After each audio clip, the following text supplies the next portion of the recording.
Well, a very good morning to you. This is Bruce Cohen reading you all the news that fits into at least 55 minutes this morning. Today is Thursday, April 2nd, 2020, and I'm here to broadcast the news to you this morning. And I'd like to start off, usually what we've been doing with this coronavirus situation is starting off with the numbers, but I'd like to start off with something more uplifting this morning. So let me read you a story called One Way or Another. We're going to get through it. Acadiana families find creative ways to see loved ones despite restrictions by Megan Wyatt. With glasses of wine in hand, residents of one assisted living facility in Lafayette watched a parade of vehicles roll by the courtyard. Gloria Charame, 72, was among them. She had found out moments before the Tuesday afternoon parade that her daughter would be in one of the vehicles. It was just really, really neat, Charame said. This is one of the things that will help us get through this, and we're all going to get through it. One way or another, we're going to get through it. More than a dozen vehicles rolled by Avante Senior Living Center during the parade. Some displayed homemade signs, and others brought along babies and pets. It wasn't just the residents who were surprised. Parade participants were invited to visit from a safe distance with their loved ones afterwards. It was huge, said Charame's daughter, Nicole Lobello. When I showed up there with my son, her face just lit up. And then we actually got to stand there for over an hour and just talk, which was huge. It was huge, huge. That was my surprise. The courtyard gathering is just one of many creative ways people are connecting with loved ones during the coronavirus pandemic. Residents of many nursing and assisted living facilities are also embracing video conversations now that in-person visitation is banned to slow the spread of the COVID-19 virus to those most at risk of the effects. It's not the same as physically hugging or seeing someone in person, said Kobe East, whose 87-year-old father lives at Magnolia Estates in Lafayette, but it helps. What's been equally important, East said, are the reminders residents are getting about the visitation restrictions in place. Even in his latter stages of dementia, he's very aware of the situation, East said. The staff of the nursing home is doing a good job reminding them daily why people aren't coming in, why they aren't getting any visitors. And that's a good thing. It's depressing, but it makes me feel better that he at least understands. Creative visitations aren't just happening with those living in group settings. The stay-at-home mandate is also inspiring people to connect with aging loved ones in different ways. People are organizing window walks in the neighborhoods where people stop by senior citizens' homes where they can just wave through the window, said Julie Eisenberg, owner of Right at Home, an in-home care company based here in Lafayette. Another thing we're seeing in people is creating care packages with comfort foods that fit within the dietary guidelines, vitamin C, paper products, and things like that.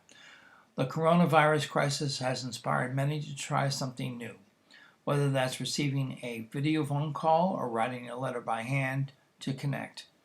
Every one of us can learn from something like this, Jeremy said. We all are learning about living on our own and just doing what we need to do, We're all just doing what we have to do to live each day. Very nice story.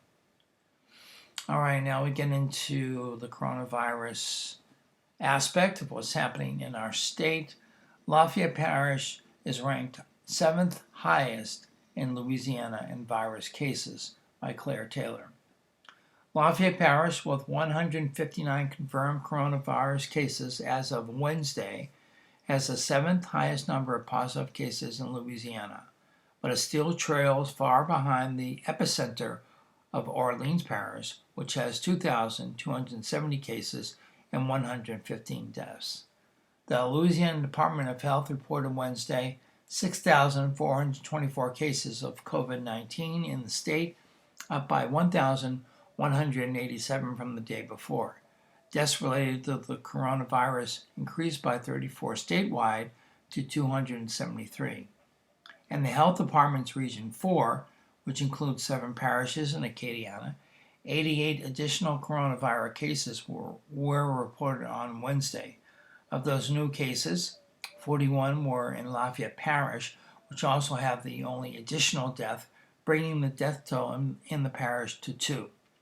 6 parishes in Louisiana has more confirmed coronavirus cases than Lafayette Parish. In addition to Orleans, Jefferson has 1,433 cases, 64 deaths. Cato Parish has 298 cases, 7 deaths. St. Tammany has 270 cases, 6 deaths. East Baton Rouge has 244 cases and 10 deaths. And Ascension Parish has 189 cases and 5 deaths. Lafayette Parish Mayor President Josh Guillory pointed to what he called a small slice of data that suggests efforts in the parish to practice social distancing, keeping at least 6 feet apart and not going to stores or gatherings may be working. Comparing the number of coronavirus tests administered in relation to the number of positive cases, Guillory said Lafayette Parish has a 3.8% rate of positive cases, compared with a 7.5% rate of positive in East Baton Rouge Parish. About 40% of the tests administered in Lafayette Parish, he said, are awaiting results. St. Maurice Parish President Chester Cedars, following discussions with mayors and police chiefs on Wednesday, announced an immediate parish-wide curfew for all residents from 10 p.m. to 5 a.m. until further notice. Curfew does not apply to any emergency workers, people going to and from work, and any essential business activity specifically defined by the Cybersecurity and Infrastructural Security Agency, according to his news release. Cedars does not consider to be essential some businesses allowed to remain open under Section 5 of the governor's stay-at-home order. They will not be allowed to remain open after the curfew. Only businesses in Section 3 of the governor's order, he said, are exempt from the curfew. They include gas stations for the convenience of healthcare workers. Big box stores and fast food restaurants, Cedars said, must close at 10 p.m. to comply with the parish curfew. Most essential businesses, such as grocery stores, close by 9 p.m., he said. Lafayette Parish has a curfew for juveniles only. Guillory has no plans at this time to implement a curfew for adults, said Jamie Angel, Chief Communications Officer for the Lafayette Consolidated Government. And on Channel 3 locally, every day around 3 o'clock, between 3 and 3:30, after the governor's press conference, there is a press conference headed up by Jamie Angel. You can watch on Channel 3 if you don't already know that, to get an update, a daily update on what's going on locally with the coronavirus here in Lafayette and Acadian Parish. Okay, our next story in Lafayette Parish. This is a more of an uplifting story. It's finally going to happen in regards to some of the schools in the area. The school board considers rebuilding schools, giving teachers raises. Panel meets remotely on budget by Katie Gagliano. Funding to rebuild schools, adding teacher positions, and offering a steep pay increase for educators were items on the table at the Lafayette Parish School Board's second budget meeting Tuesday. Board members in Lafayette Parish School System District administrators will split between the district's central office on Chaplain Drive and their homes using video conferencing technology, call-ins, and live streaming to abide by stay-at-home and social distancing orders during the COVID-19 pandemic. Community members were invited to call in with comments. There were hiccups, crackly connections, difficulties with sound, and limited video viewing, but the board did its best to forge ahead as members reviewed sections of the school system's anticipated $305.8 million budget for 2020-21. The remaining budget process has been shifted back by a week to account for closures due to the novel coronavirus that has closed Louisiana schools at least through April 13th. The board's next regular meeting is slated for April 15th, and the next budget meeting is scheduled for April 23rd. The public inspection period for the budget will now be April 30th to May 13th, and the school board will adopt the budget at a special meeting May 13th per the current calendar, said Assistant Superintendent of Business Services Billy Guidry. Their proposed general fund budget included $2 million step increases for full-time employees, funding for 6 intensive algebra teachers, 8 special ed teachers, 2 paraeducators, 2 social workers, and about 22 more regular education teachers, among others. Superintendent Irma Trosclair said planning the positions now allows more flexibility rather than waiting until the fall when schools need additional teachers.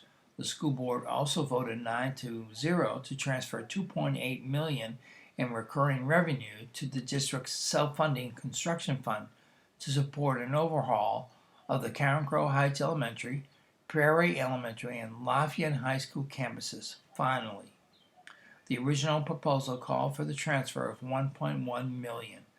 Board member Justin Santani, whose District 6 includes Lafayette High, proposed its increase to signal the board's commitment to replacing rundown buildings across the district, a goal the group has worked on for the past 5 years, and to hasten the growth of the project budget. We are, either as a school system, as a board, as a community, dedicated and serious about the facility issues we have and correcting those facility issues, or we're not, he said. Guidry mentioned that it may be difficult to allocate the additional $1.7 million without making large cuts elsewhere. District 7 board member Kate Bailey LeBeau assured constituents the allocation amount is aspirational, not definitive, and the board will assess how the $2.8 million may impact other expense areas at later budget meetings. If the funding will negatively impact other priority areas, the board will reassess while working to commit as much money as possible to construction, she said. This motion, although it seems ambitious, is a goal for us to work toward, so we're pulling our priorities where our speech has been for the last campaign cycle, LeBeau said. We're going to put as much money toward this goal as we can, she said. Alrighty, moving on, another more uplifting story. Pharmacy to donate hand sanitizer. Professional Arts Pharmacy has committed to donating more than 1,000 4-ounce bottles of pharmaceutical-grade hand sanitizers to local law enforcement and healthcare workers.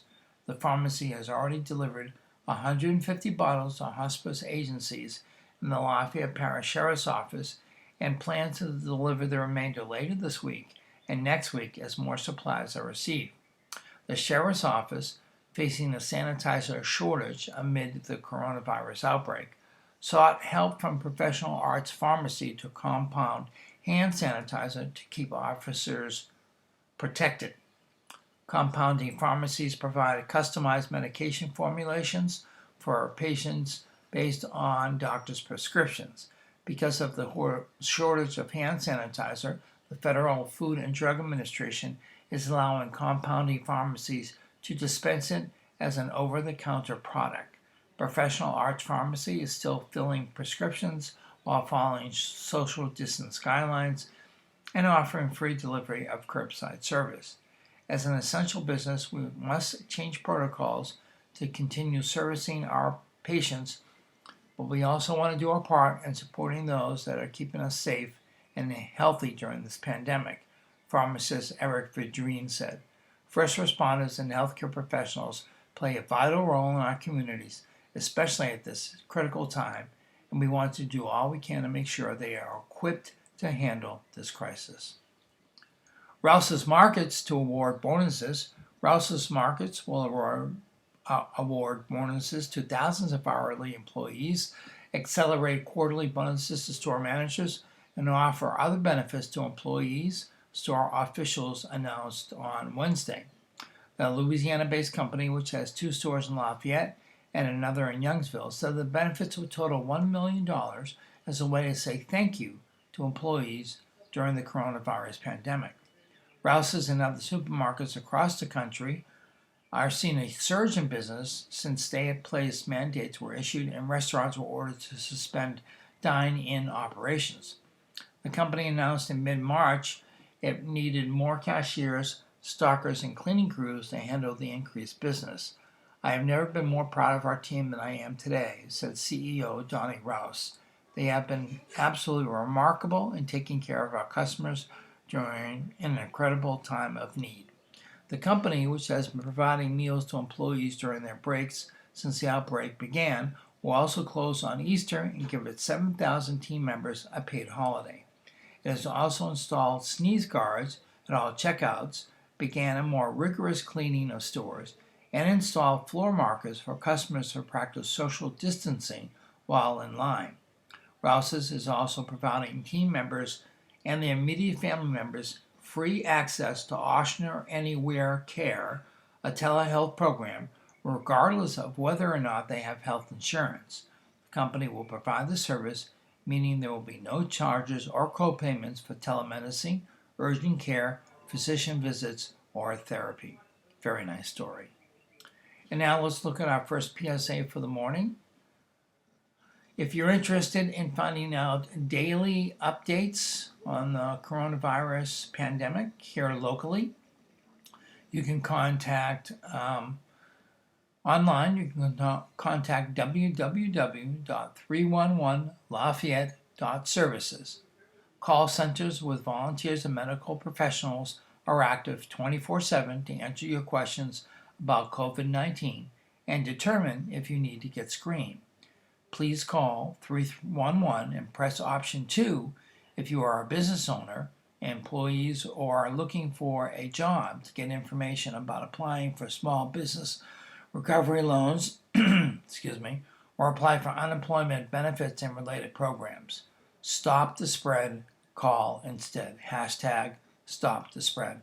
Again, that's 311. I'm sure that's been emblazoned in your mind over these last couple of weeks, but if you have any if you have any questions whatsoever, please call 311, and the very professional and well-educated professionals there at the call center will answer all your calls depending on what they are, and making sure that only those who qualify in terms of symptoms from the virus can go to the Cajun Dome or other places to be tested. Okay, heading back into the news for this Thursday, April 2nd. Back to the coronavirus and its effects. Death climbs outside of New Orleans. Edwards says state facing critical month by Sam Carlin. As a growing number of Louisiana parishes face a disturbing number of deaths from the new coronavirus, Governor John Bel Edwards said Wednesday the state is facing a critical month that will determine how many people will die from the virus in a state where poor health outcomes put many at risk. While the New Orleans region has emerged as a national hotspot for the virus, where hospitals are projected to run out of ventilators as soon as Monday, officials tagged several other parts of Louisiana as areas of concern, and as Louisiana residents prepare for at least a month of harsh restrictions on daily life. Edwards said how well people comply with our statewide stay-at-home order will play a large role in how high the state's death toll rises. We can't control whether we're going to have fewer deaths or more, Edwards said. These next 30 days will be critical.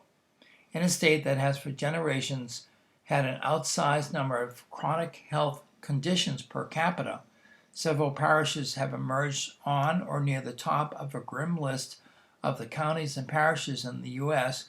with the highest number of deaths from COVID-19 per 100,000 residents, according to the Edwards administration. First in the country is St. John the Baptist Parish, which has at least 13 deaths, mostly from a reserve nursing home for veterans, followed by Orleans, Jefferson, St. Charles, and Ascension parishes are also in the top 13 in the U.S., as Louisiana has more parishes on the top 20 list than any other state. In fact, the Louisiana Department of Health's Region 3, comprising The river parishes, plus Lafourche and Terrebonne parishes, is experiencing what Edwards says is the highest growth rate and spread of coronavirus cases in the state. Dr. Alex Bilio, Assistant Secretary for the Office of Public Health, said officials are also concerned about the Baton Rouge and Shreveport regions, which have seen upticks in recent days. Meanwhile, officials suggested the New Orleans area may be starting to show a flattening in the number of new cases, though they caution the worst is still likely yet to come. If there's heartening news coming out of New Orleans, you should be doubling down and tripling down, Bilio said. The White House on Tuesday released projections that even with social distancing measures, between 100,000 and 240,000 people will die from COVID-19 across the country. Edwards on Wednesday again declined to provide similar modeling for Louisiana, but said this is not a pretty picture for the state of Louisiana if we don't practice much better social distancing. Modeling from independent experts have shown the ultimate death toll from the virus in Louisiana ranging from 360 to 3,100 and a peak use of ventilators on around April 10th. That assumes social distancing measures work about as well as they did in China. Louisiana confirmed another large batch of new coronavirus cases Tuesday, adding nearly 1,200 to bring the total to 6,424, with 34 new deaths, bringing the total to 273. But officials suspect these numbers are reflecting people who were tested several days or more than a week ago because of delays at private labs. Edwards called it a backlog that broke through Tuesday and Wednesday. That has complicated the state's understanding of how well the social distancing efforts already in place are working. Edwards said this week he expected the numbers to begin reflecting the mitigation measures around Wednesday or Thursday. New Orleans Health Department Director Jennifer Vengo said at a news conference Wednesday that delays from private labs have left thousands of results waiting to be processed, and she expects the number of cases in the area to continue surging over the coming days, partly as a result. Louisiana began distributing the first 150 ventilators provided by the federal government Wednesday, but the New Orleans region is still projected to run out in the coming days. The state is standing up a temporary hospital at the Ernest and Memorial Convention Center, adding 2,000 beds in the coming days and weeks to alleviate pressure at local hospitals. Edwards said the state was preparing to build other facilities across the state, but declined to say where. Ventilators, equipment needed to keep alive many patients with severe cases of COVID-19, are in critically short supply across the country, and Louisiana is competing with other states to buy them from vendors and get them from the federal government. Edwards says he believes the federal government has about 9,000 or 10,000 on hand that it will distribute to hotspots around 72 hours before officials show the government they will run out of ventilators.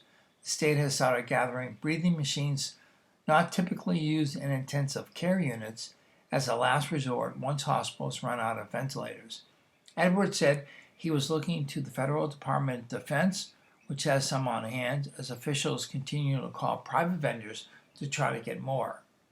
If our projections are right, based on modeling, we're going to have people present to the hospital, and those people, about a third of them, will need ventilators.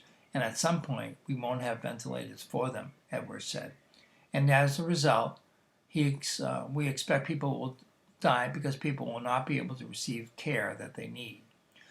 The economic onslaught of the coronavirus crisis and moves by Edwards to shutter bars, casino, gyms, and restaurants to dine-in customers, sorry, lost my place there for a second, among others, have presented itself in staggering terms in recent days. In the average week before the pandemic, Louisiana paid about $2.5 million in unemployment claims. In the first 3 days of this week alone, the unemployment office paid out $20 million, Edwards said. Likewise, call volume has shot up nearly 3,000% at the Workforce Commission, which handles unemployment claims. Louisiana's stay-at-home order and other restrictions will be in place until at least April 30th, once Edwards extends them this week as expected. But he cautioned residents that it will be a long time before things get back to normal. It is not clear how warming weather may dull the growth of the virus like it does with other similar viruses. A visible vaccine is a long way off, Edwards noted, and other countries have tried to lift restrictions when they see the case growth slow, only to see an explosion in new cases after the fact. This is all going to play out over many months, Edwards said. People should go ahead and start coming to terms with things are going to be a long time getting back to normal. Okay, it's almost our break, the halftime break, intermission, whatever you want to call it. And we got one more PSA or another PSA to talk about, and then we'll get back to our day in history and a zodiac, and move on to the news. Free lunches will continue to be served at 11 a.m. at the Robichaux Center, located at 1919 Eratz Landry Road. The Robichaux Recreation Center is open for go-to lunches. Only a limited number of lunches will be available for pickup for individuals who find themselves suddenly, and at no fault of their own, unemployed or underemployed due to the COVID crisis. Lunches will be served again today starting at 11 a.m. Lunches will be served from Walk-On's Sports Bistro, compliments of Drew Brees and the Brees Dream Foundation. These lunches are on a first-come, first-served basis. Thanks to the Lafayette Fire Department for helping to distribute meals, and Lafayette Police Department for helping with traffic and security. The Robichaux Recreation Center is located at 1919 Eratz Landry Road.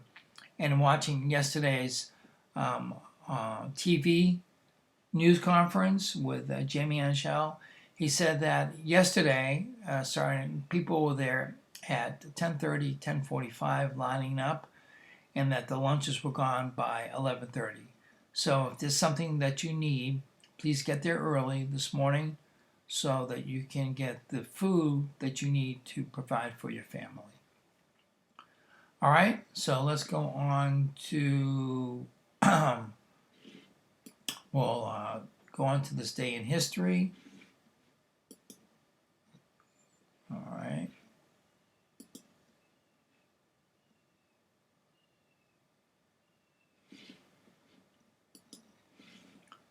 Just give me a second to bring it up, folks. There we go. Okay, today in history. Today is April 2nd, the 93rd day of 2020. There are 273 days left in the year, or as I say, 273 shopping days left in the year, though we can't do much shopping right now. Today's highlight in history: on April 2nd, 1865, Confederate President Jefferson Davis and most of his cabinet fled the Confederate capital of Richmond, Virginia, because of advancing Union forces. On this date in 1513, Spanish explorer Juan Ponce de Leon and his expedition landed in present-day Florida. Some historians state the landing actually occurred the next day on April 3rd. In 1792, Congress passed the Coinage Act, which authorized establishment of the U.S. Mint. In 1912, the just completed RMS Titanic left Belfast to begin the sea trials 8 days before the start of its ill-fated maiden voyage. In 1917, President Woodrow Wilson asked Congress to declare war against Germany, saying the world must be safe for democracy. Congress declared war 4 days later. In 1958, the term beatnik was coined by San Francisco Chronicle columnist Herb Caen to refer to members of the pre-hippie counterculture. The term was inspired by the Beat Generation and by the Soviet launch of its second Sputnik spacecraft. In 1982, 7,000 troops from Argentina seized the disputed Falkland Islands located in the South Atlantic. In 2002, Israel seized control of Bethlehem, Palestinian gunmen forced their way into the Church of the Nativity, the traditional birthplace of Jesus, where they began a 39-day standoff. In 2005, Pope John Paul II died in his Vatican apartment at age 84.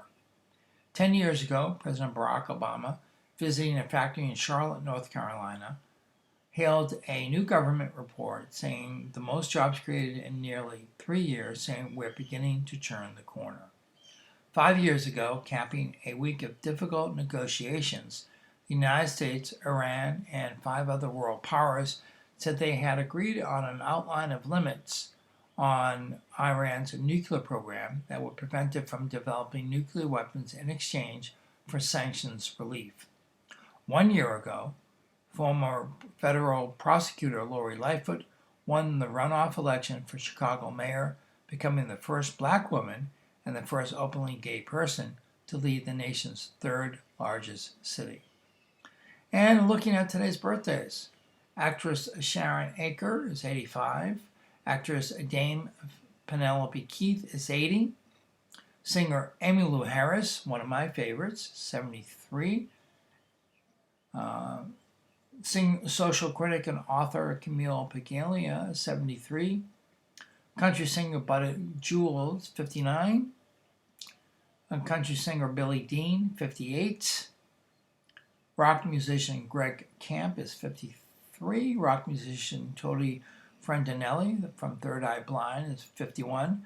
Actor Pedro Pascal is 45. Rock musician Jesse Carmichael from Maroon 5 is 41. Actress Bethany Joy Lenz is 39. And actor Jesse Plemons is 32. The thought for today: living is a form of not being sure, not knowing what next or how. The moment you know how, you begin to die a little. That's a quote from Agnes D. Mill, American dancer choreographer, 1905 to 1993. And look at today's zodiac, or the horoscope as I refer to it. For your Aries out there, avoid getting involved in projects with people who don't share your sentiments. Equality and a strong work ethic will be essential if you want to get things done correctly and without conflict. Taurus, time spent at home will bring you back to reality. Separating work from pleasure will be good for the soul, and I encourage you to spend more time with loved ones. Geminis, how you handle peers, friends, and family will make a difference. Stick to the truth and question anything that sounds suspicious. Facts matter, and choosing the right words will determine your success. And my youngest son Taylor, is a Gemini, and we are happy here at the Cohen household since he was in Utah when this coronavirus first hit, and he is now safely at home. So yay for Taylor! Shout out to Taylor. Cancer, an invitation may unnerve you, but attending the event in question will bring rewards. Get out and share your thoughts, and exciting options will be made available to you. Leos, my mom's birthday sign, chose to do your own thing and follow the path that offers the least amount of stress. Don't feel that you must make a change before someone else does. Virgos, my sign, explore new possibilities. Networking will pay off.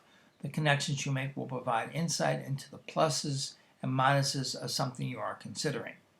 It's time to make personal improvements and to give romance a chance.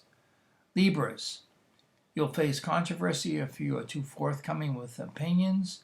Make your responsibilities priorities and don't leave anything unfinished or open for criticism.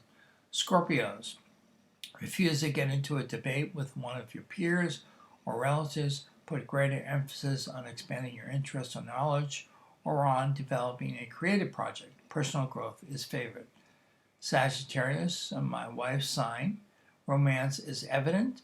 Be discriminating. Short-lived connections could turn out to be a disaster if someone isn't honest about his or her past.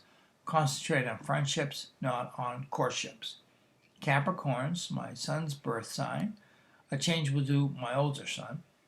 A change will do wonders for your outlook on life, love, and happiness. Make time for a loved one or update your appearance and show off a trendy new look. Aquarius, Look at all your options and consider what will make you happy. Don't do something that doesn't appeal to you to just please someone else. Put your needs first. And finally, Pisces. You will be missed by someone or will unintentionally mislead others. Choose your words wisely. The right move will bring spectacular results. And as always, folks, the horoscope is an entertainment feature, not based on scientific fact. Get that right. Okay, going back into the news.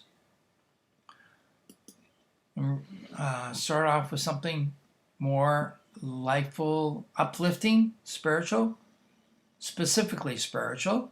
Church members missing personal touch. Congregations worship together while keeping distance by Kevin Foote. Worshiping looks very different during the coronavirus crisis, and it's been a difficult adjustment for pastors and priests as well as churchgoers. Longtime Ashbury Methodist member Jay Smith particularly appreciated how his church's speakers are dealing with it. This article is about Kevin Foote. Our pastors have been hilarious, Smith said. They asked us the other day to send in pictures of ourselves because they were tired of preaching to an empty sanctuary. It's my understanding that they printed out the pictures and posted them where you normally sit so they get to see the same people that they normally see. That's very inventive.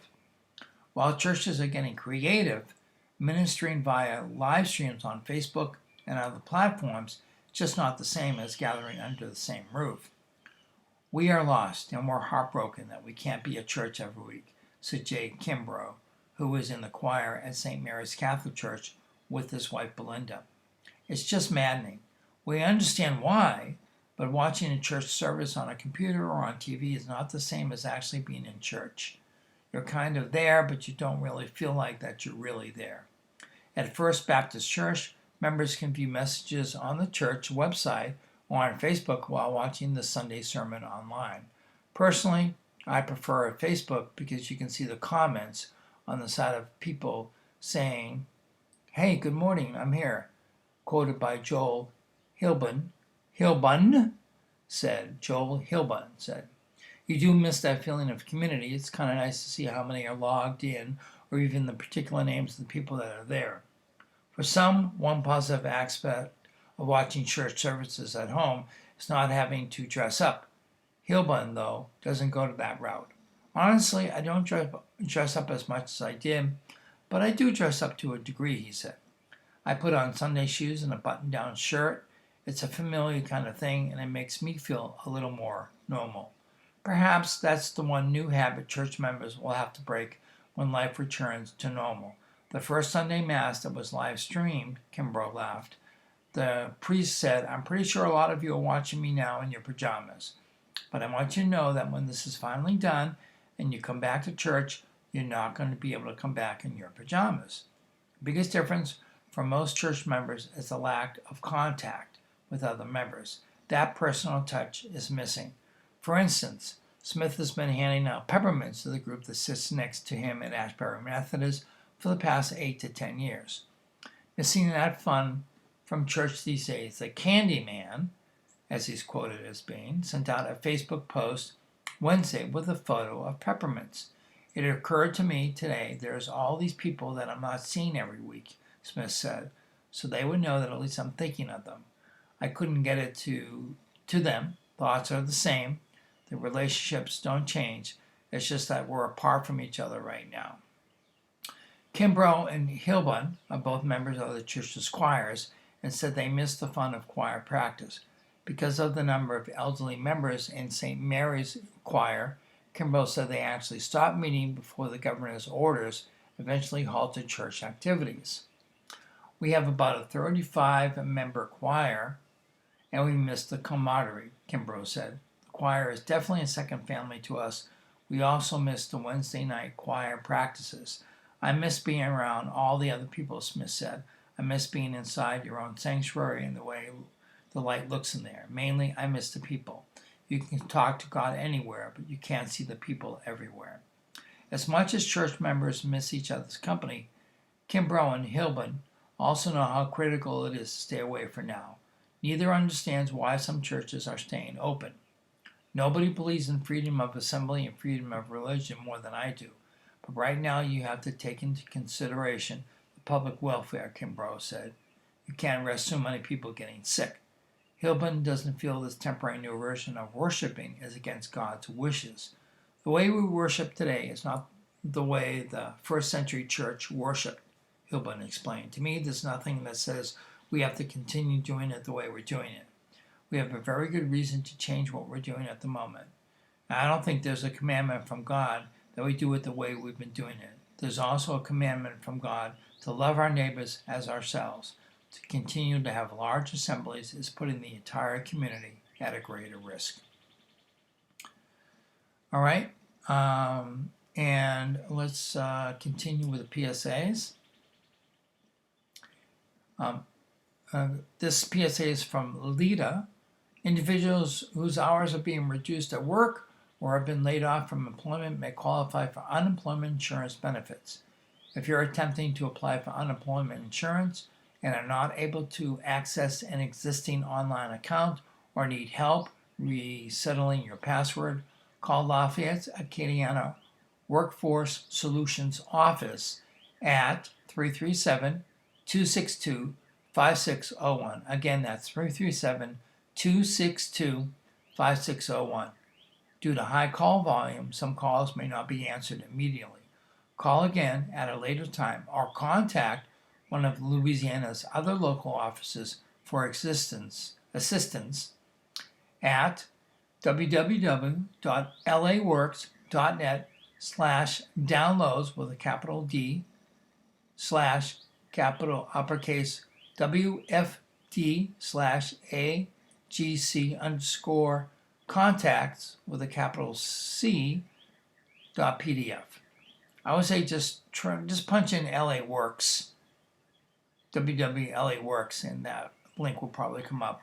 In addition to unemployment insurance benefits, individuals looking for supplemental income can consider local employment opportunities with businesses who are seeking temporary part-time or full-time workers by visiting the COVID-19 Help Wanted resource page at www.lafayette.org/helpwanted or LIDA's virtual job fair page with local businesses seeking to hire local candidates for full-time employment opportunities at www.lafayette.org/jobs. And hopefully that will help out those who are seeking to get reemployed or are currently underemployed. Getting back to the news cycle, news stories. Let's see what we have here.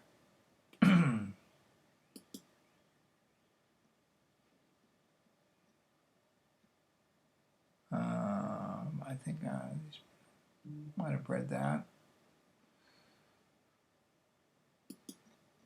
Okay, let's continue here. Clusters continue surge in senior care facilities. 47 locations in Louisiana now identified by Feynman A. Roberts III.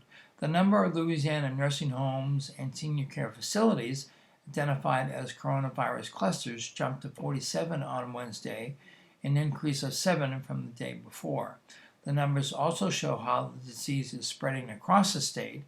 There were no new clusters in Orleans Parish, but 2 new ones in Jefferson Parish and Baton Rouge.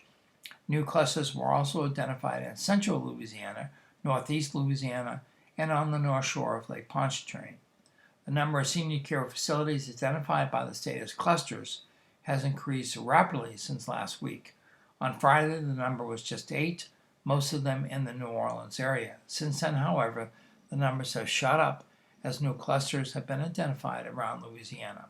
The newly identified clusters include Chateau Living Center in Kenner, Metairie Healthcare, Havens Getaway Personal Care Facility at Baton Rouge, Legacy Nursing Home and Rehabilitation of Plaquemine, Evergreen Life Services in Pineville, Cherry Ridge Skilled Nursing Facility in Bastrop, and Oak Park Village on the North Shore.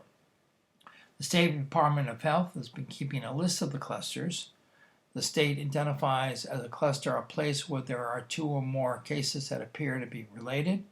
There are a number of there are a total of 436 long-term senior care facilities in Louisiana. Nursing homes have been a particular concern with the coronavirus, which is much more lethal in populations of the elderly and infirm, where it produces respiratory diseases, or distress, that often leads to death. That fear has been most vividly illustrated in Louisiana in the case of Lambeth House, a New Orleans long-term care facility with more than 50 residents, including legendary Saints place kicker Tom Dempsey, tested positive. Dempsey is recovering, but more than a dozen residents of the home have died. A spokesman said Tuesday that there have been no new tests or requests for tests for the 5 previous days, a sign that perhaps the situation at Lambeth House has crested the wave and was improving. Chateau de Ville in Donaldsonville was one of the first clusters identified with 5 cases. Earlier this week, officials said those 5 were recovering, though they noted they now had 11 confirmed cases. The story is more grim at the Southeast Louisiana Veterans Home and Reserve, where there have been 14 confirmed cases and 4 deaths, according to a spokeswoman for the Louisiana Department of Veterans Affairs. The home was named a cluster earlier this week. The increasing clusters come as long-term care facilities have fought, often with crippling shortages of personal protective equipment such as gloves, masks, and gowns to prevent the virus from gaining a foothold in their communities. There have been severe restrictions imposed on visitors and screening for employees and contractors entering the facilities, and many residents have confined to their rooms even at meal times. Okay, let's see.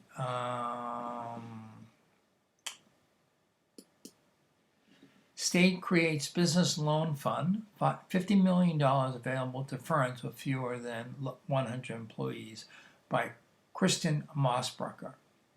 State officials created a small business loan program and seeded the fund with $50 million for companies with fewer than 100 employees affected by the coronavirus pandemic. The Louisiana Loan Portfolio Guarantee Program is slated to offer loans up to $100,000 with interest rates of no more than 3.5% and no payments for at least 180 days. The loan term can be up to 5 years. The program will be overseen by the Louisiana Economic Development Department and administered by the Louisiana Public Facilities Authority. Members of the Louisiana Bankers Association are permitted to underwrite the stories, and more than 30 banks across the state, not across my street, across the state, have agreed to participate in the program so far. The loans are meant for companies to use for payroll, to pay rent, or for mortgages and utilities. The goal is not for the program to complete with either the U.S. Small Business Administration's disaster loans or the Paycheck Protection loans, but rather be in addition to those. We are not competing with the essential financial products offered by the U.S. Small Business Administration. We are complementing SBA, said Don Pearson, Secretary of Louisiana Economic Development. The state expects to list all participating banks and their respective agreements on its website by Friday. Louisiana banks play an important role in economic activity and continue to do so during disaster recovery, said Robert Taylor, CEO of the Louisiana Bankers Association. Banks across the state have already requested loans for about 2/3 of the $50 million allocated to the program. Other lenders interested in the program should contact the Economic Development Agency. Gaming businesses, church, nonprofits, real estate developers, pawn shops, and payday lenders are not eligible for the program. Applications will be accepted by banks until April 30th. Access to funding for Louisiana businesses is a priority. By working with our Louisiana banking community, we can make loan decisions here in Louisiana. This state guarantee program will leverage available funds and enhance eligibility, said President and CEO James W. Parks II of the Louisiana Public Facilities Authority. The authority is a self-supporting public trust and public corporation that issues taxable and tax-exempt bonds to finance projects throughout the state. It typically finances industrial and economic development projects and provides low-cost funding for hospitals and hospital equipment, universities, and other educational facilities, as well as programs for state and local governmental units. Okay, moving on. We're about 5 or 6 minutes away from ending our broadcast this morning. So I've got a couple more stories to read to you. Let's see.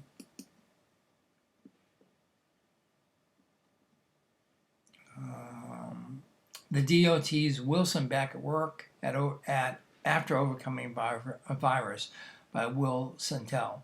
While he lost 15 pounds, Louisiana Transportation Chief Sean Wilson is back at work after weathering a 2-week ordeal with the coronavirus.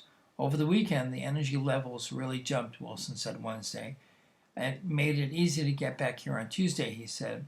It seemed like forever and a day. It was absolutely wonderful.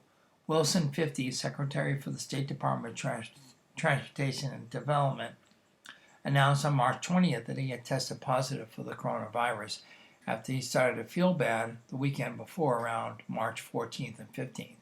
He was the first and so far the only member of Governor John Bel Edwards' cabinet to disclose he had contracted the virus. Wilson said at various times he had a sore throat, chills, fever, and a mild cough, but no respiratory issues. Toward the end, it was not a shortness of breath, it was more a weak breath. If I would walk around the yard and sit down, it would take me a while to regain my composure. I was taking 3 or 4 naps per day because I was tired, said Wilson. He said last Thursday was his last day of taking medicine and that he has since met the standard of days, minus any symptoms and without a fever. Wilson said Wednesday he worked a full day at the DOT office in Baton Rouge on Tuesday without any problems and feels fine.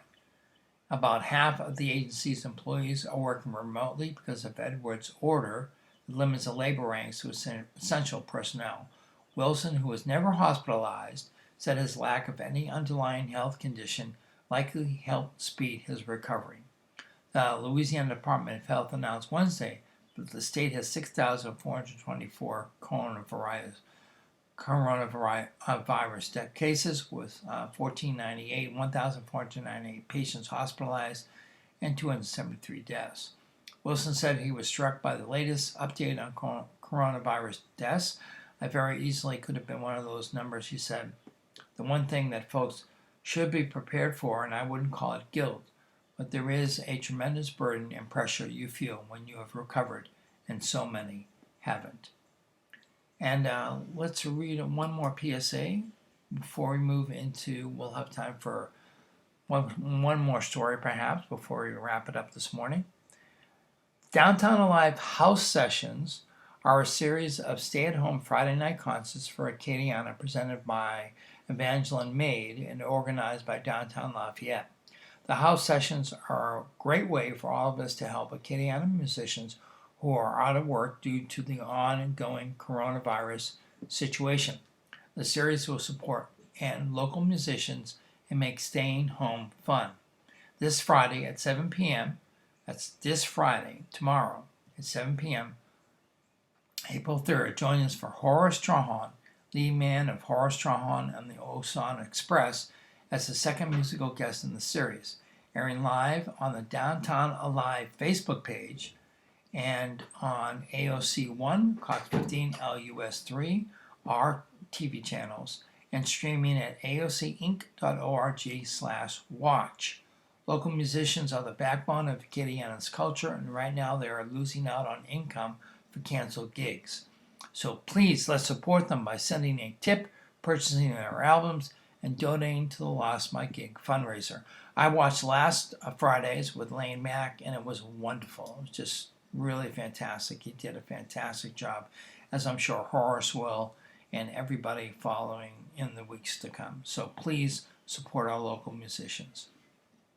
All right, getting back to the news cycle.